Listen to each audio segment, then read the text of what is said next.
All right, here I had a 2025 Chevy Trax with a 1.2 liter engine. I want to show how to take off your air filter. You have two little clips here. You want to lift up on the top part first, and then you can take off the bottom part. And that's how the clips look. So it has two of them. All right, and then right here where I have circled, there's two little tabs on one on each side, and then you just want to pull back and then lift up on this intake or air scoop, whatever you want to call it. So as you lift up on it, and you pull towards the back of the car.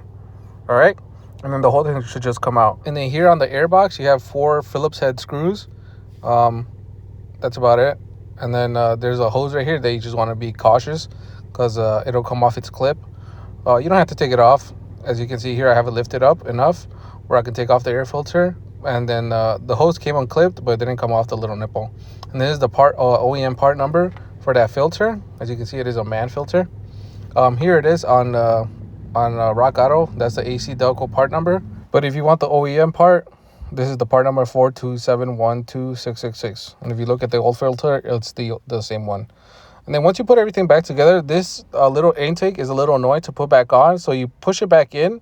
But when you push it back in, there's like these rubber folds. And you want to make sure those folds go over the intake. This is the only annoying part about this job. So there's a long fold at the top, and then two short ones on the sides, and then one long one at the bottom. And I kind of use this long pick to get those folds over the intake. So before you take the intake off, make sure you look at them and take a picture until you can know how they go when you put it back on. And then here on the menus, there is a way to reset the air filter life. You want to go to your radio.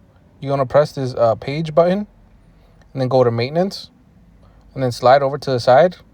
And then there's your engine air filter life. Press on that and then reset it. And then press reset.